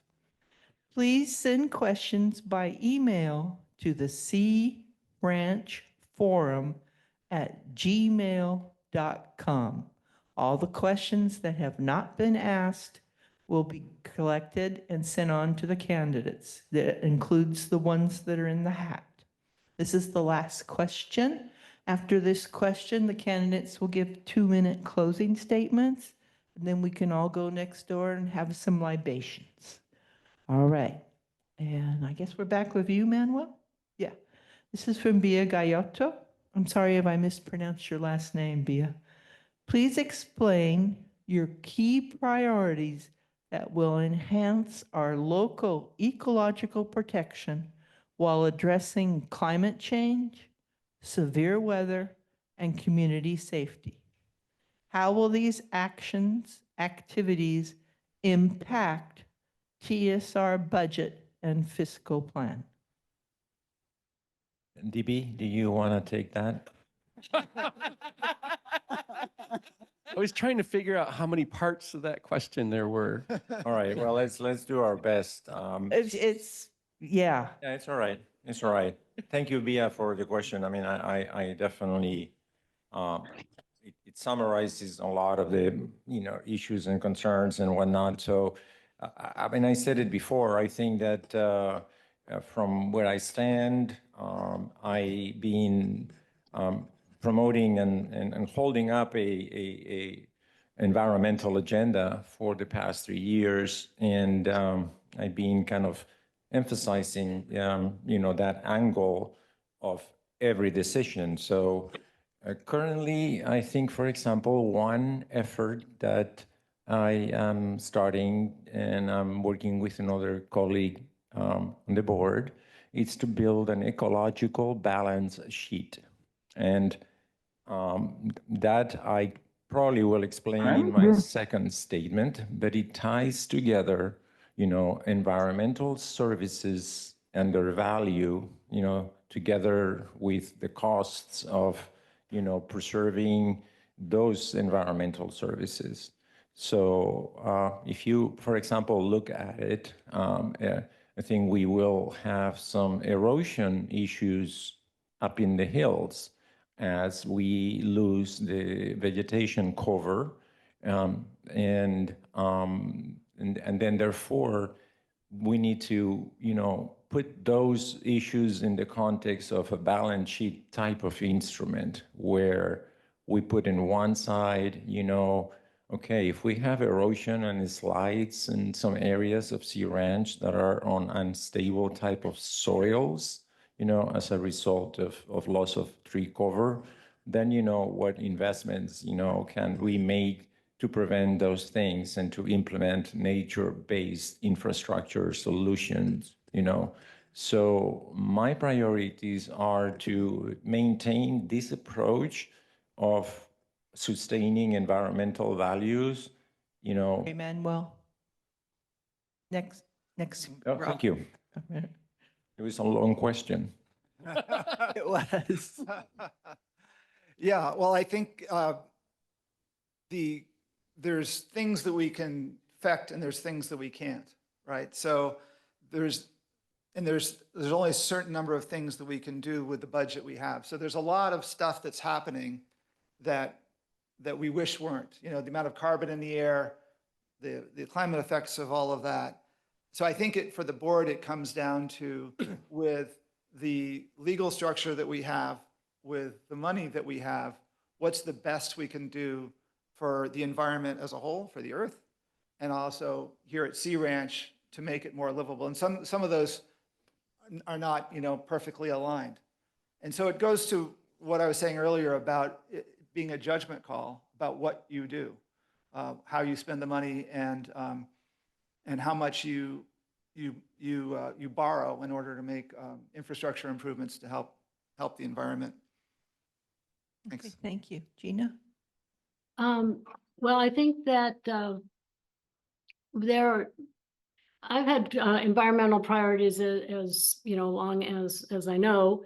And I think what I've been thinking about more is how we can be better energy independent, and that we think about that in a very pragmatic and very studied way. And so, for example, with solar, I don't think we did as good a job as we could have, certainly in looking at the environmental aspects of where we are placing the panels, at the financial costs, at the permits that we might need, and the cost of those permits. So I think we have to take that and be very careful about how we model out, how we look at all the environmental factors that would apply to any decision that the board makes, that we make collectively. And in working on the hedgerows, we've talked a lot about environmental services, which I hadn't really known before, and I know the term means is more scientific, if you will, than I had understood. But I think understanding that better, what does it mean and what do we want to be the major environmental services living at the Sea Ranch, I think is an important consideration. I think at the member level, especially we've seen with fire and the trees falling, that creating defensible space is very important. I think we should be thinking about how to make that more programmatic so it doesn't take so much time. And I think we can expand that programmatic approach to the commons as well. And planning sources with respect to thinking about specific environmental issues and solving some of those problems, we're lucky here that funding, it may not be limited to just borrowings and dues or fees. We can look and explore into grants, and I know Minka and her staff have been looking at grants, and there are actually quite a few that may be particular to some of the things that we focused on an environmental basis, and also tax efficient financings that. Sorry, Gina. Okay, It's- thank you. Scott. Yeah. Key priorities for managing the environment. Okay. Let me put it this way. I mean, we've all come here because of the natural environment, and we all like the trees. We like the hedgerows. We like the redwoods. But some of our trees are dying. I mean, all we have to do is look around at the hedgerows around us, and we can see them peeling apart with every storm that comes through. So we've got this tension between managing trees now that are becoming a hazard and protecting the environment. And how I'm going to prioritize that is the safety of the membership. If we have hazards that need to come out, we need to act on that because it creates a liability for the association. It is a liability issue. Nobody likes having trees fall on their house. And grants are great. I hope we pursue grants with that should be one of our options, but I don't want to let searching out a grant to do something slow us down from taking care of what is a hazard. Thank you. David? Yeah. So all I was doing was writing down notes and thinking that anything we do to alleviate what is a global issue on a local level really boils down to how much are we willing to spend. If we eliminate propane, which Berkeley tried and then stopped, we get into solar and electrical costs, and electricity is going up and the reliability is going down. If we change the building codes, we increase the time and costs of getting something done. And if we, how do we save our trees by cutting them down? And I think part of that is that we weren't paying attention. Someone asked me and I wrote a response, which is my property is a non-scientific experiment in tree maintenance. I was forced by the Homeowners Association, bless your hearts, to trim my north side. And those cypress trees are fine. They withstand wind, they keep their shape, and they protect my house from the winds. To the southern sides, we decided we didn't care about anymore, I guess. And they tend to get leggy and they will drop branches and they will get in trouble and eventually fall. I'm recognizing that we need to do maintenance to save the costs that are coming. And if we start changing now to reach global whatever, I think in a lot of ways, we have to look more forward than what's happening today. We have to go out 5-10 years, and yeah, that's going to be expensive. Thank you. Carl? Well, thank you. For those of you who've come back after the intermission, I remain the same pragmatic environmental economist I was before the intermission. And we've touched on some of these issues already. So let me cover a little new ground and recap. First and foremost, I mean, I agree with a lot of what's been said in terms of prioritizing safety and hazards that are rushing at us. I come at this, here's the pragmatic side again. Look, this is not a wilderness area, okay? This is a residential community with strong, very strong environmental values and traditions. And also, it's not in its some natural state. right? I mean, we got a couple, first of all, we got homes sprinkled around, okay, well, that's not a natural state, and they're kind of important to us. And furthermore, as we know, a lot of the trees were planted at the same time, and they're getting old. And maybe it's not so great to have all these pines, right? So we have challenges that are created by humans and need to be solved by humans.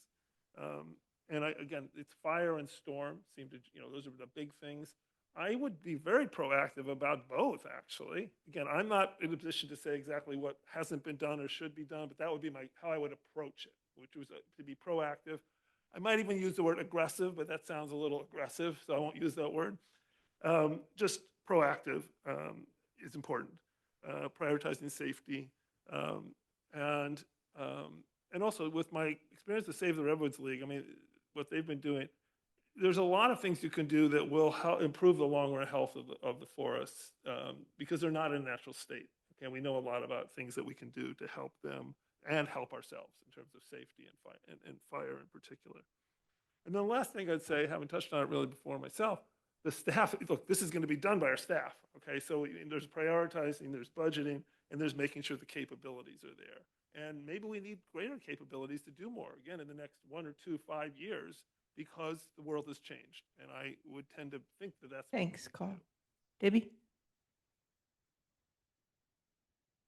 You know, I agree with a lot of what I've heard, but when I heard the question, the one word that came to my mind was trees. And that brings up safety.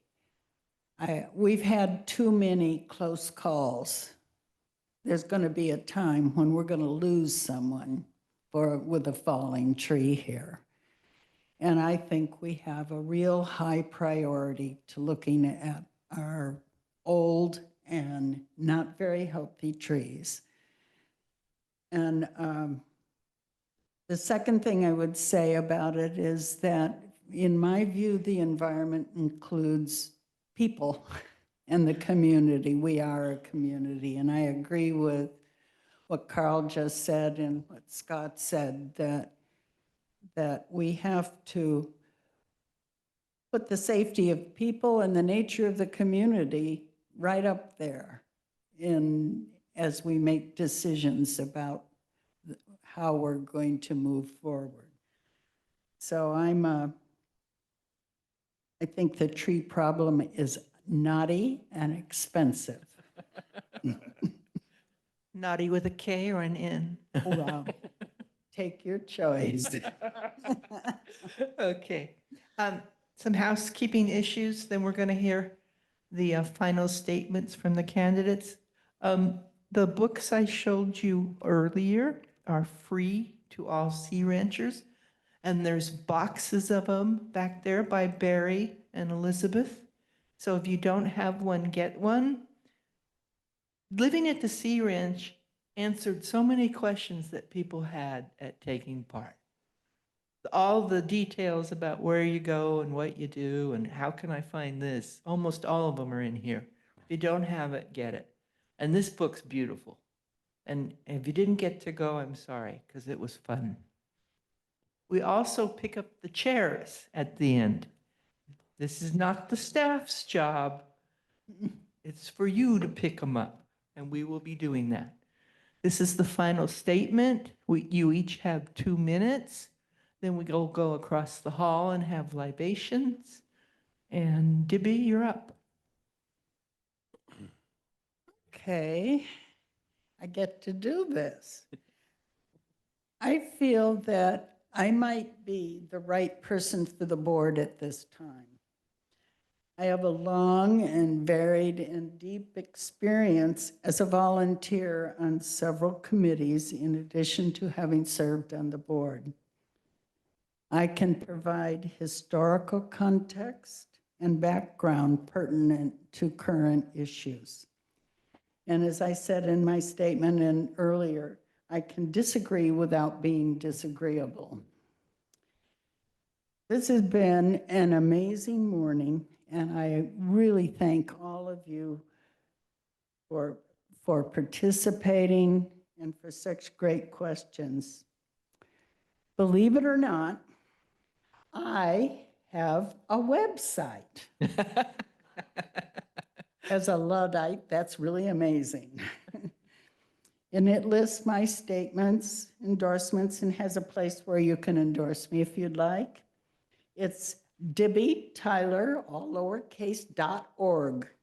And you can go right to it. It's easy. Check it out and leave me a comment if you wish. I'm also having 2 Saturday morning coffees at my house from 10 to 12 on April 13th and May 11th. And please come if you can. And of course, I'd really appreciate your vote or votes. Thank you again, all of you, for being engaged Sea Ranchers. Carl? Well, yes, thank you for being engaged Sea Ranch. And repeat Debbie because she's so wise on this and many other things. Thank you for being here. And those of you who are watching later or Zoom, thank you for taking the time. A lot of you don't know me. I've been at Sea Ranch now for about 6 or 7 years as an owner after renting for many years. It's really come very close to my heart, this place, the place and the people, in a way I didn't expect. You know, I talked to my partner, Marty, and I say, wow, we weren't sure about buying up there. And boy, it was one of the best decisions we've made. And that's both the place and the people. So helping out and giving back, that's why I'm here. Now, why me? It's not because I've got 20 years of experience doing this here, okay? Dibby's got that. That's why Dibby, and that's a good argument. I think I have good judgment. I have experience working with groups, being a team player, as I said. I will be a moderating voice, not a polarizing voice. I'm pragmatic. My economic side is not so central to what I'm doing here, but to the extent it helps with the finance and budgeting stuff, that's a bonus. So if you're open to a new voice, somebody who listens and has willing to compromise. My reputation, if you will, professionally and at UC Berkeley is as the guy to go to kind of work things out, right? When different factions aren't sure how to do it, when I speak at the faculty meetings, I would think people say they listen, there's credibility, and that's who I am. So I hope you vote for me. And if you know to remember my fun fact, during my 20s, I was a big ultimate Frisbee player. So I brought my Frisbee. Thank you. David? How do you top ultimate Frisbee? I keep listening to what's going on. I've been listening to what's going on for 20 years. And there are a couple of issues that come to mind. One is that it has been my personal experience and the experience of a number of people, but it's all anecdotal, that we do not have a process to protect the individual homeowners from the board and the homeowners. There is no true appeal process for decisions that are made that affect our property and ourselves. So my goal would be to establish some sort of third-party reference, like an ombudsman, for those situations that we do not have the protection for. The second thing is we keep talking about our community, but we talk about it in isolation. We are not the only community on the coast. There is a completely different community right over the bridge and right below us.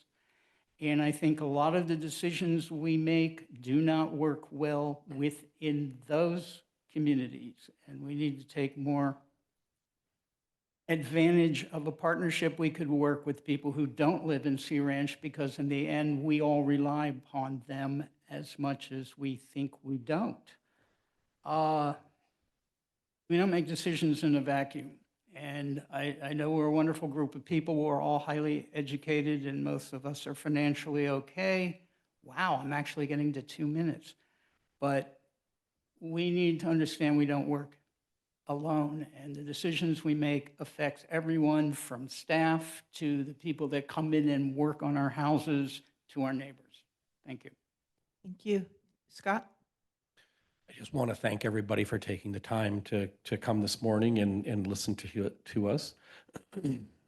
This is important, and I'm glad that we take the time to make the investment in listening to candidates for our board.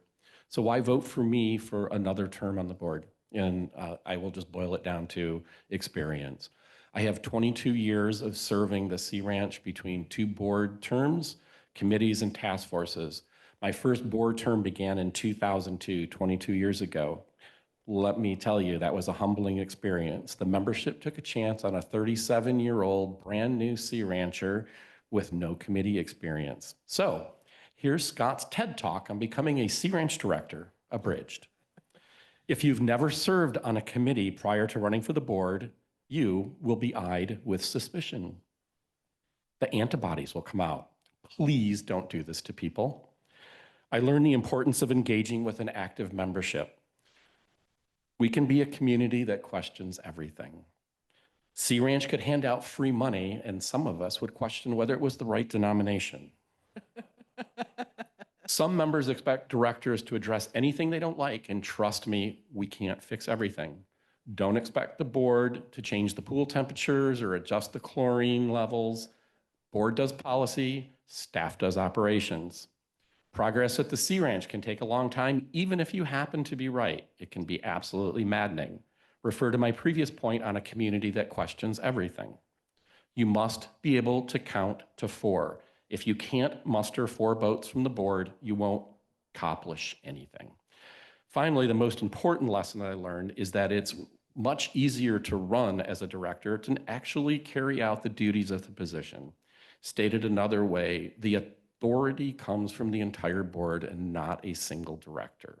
Refer to my previous comment on being able to count to 4. This concludes my TED Talk. Gina?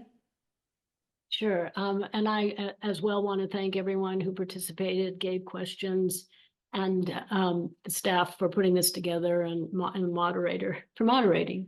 I've been coming to the Sea Ranch since I was 12. As I said, I've owned a home here and a lot for over 30 years. And I've lived here full-time for 4 years. My long relationship with the Sea Ranch has given me a deep understanding and a deep appreciation for its enduring values.